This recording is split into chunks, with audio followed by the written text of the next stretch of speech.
ನಮಸ್ತೆ ವೀಕ್ಷಕರೇ, ನಾನು ಡಾಕ್ಟರ್ ಟೀನಾ ಬನ್ನಿಹಟ್ಟಿ.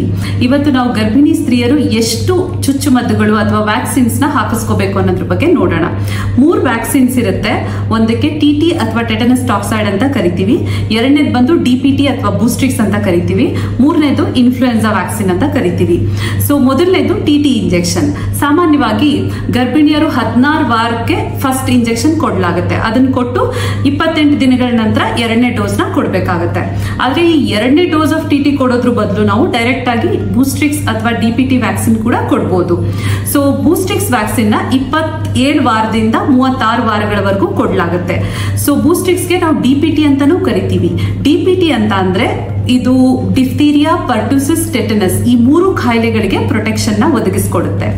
ಸೊ ಮೂರನೇದು ಬಂದು ಇನ್ಫ್ಲೂಯೆನ್ಸಾ ವ್ಯಾಕ್ಸಿನ್. ಇನ್ಫ್ಲೂಯೆನ್ಸಾ ವ್ಯಾಕ್ಸಿನ್ ಅಂದ್ರೆ ಇವಾಗ ಯೂಶುವಲಿ ಸಾಮಾನ್ಯವಾಗಿ ಜ್ವರ ಬರುತ್ತೆ, ಇನ್ಫ್ಲೂಯೆನ್ಸಾ ಜ್ವರ. ಸೊ ಅದನ್ನ ತಡೆಗಟ್ಟೋದಕ್ಕೋಸ್ಕರ ಈ ವ್ಯಾಕ್ಸಿನ್ ನ ಕೊಡಲಾಗುತ್ತೆ. ಎಲ್ಲ ಗರ್ಭಿಣಿಯರು 26 ವಾರ ತುಂಬಿದ ನಂತರ ಈ ವ್ಯಾಕ್ಸಿನ್ ನ ತಗೋಬಹುದು. ಸೊ ಈ 3 ವ್ಯಾಕ್ಸಿನ್ಗಳನ್ನು ನಾವು ಪ್ರೆಗ್ನೆನ್ಸಿಲಿ ಕೊಡಬೇಕಾಗುತ್ತೆ.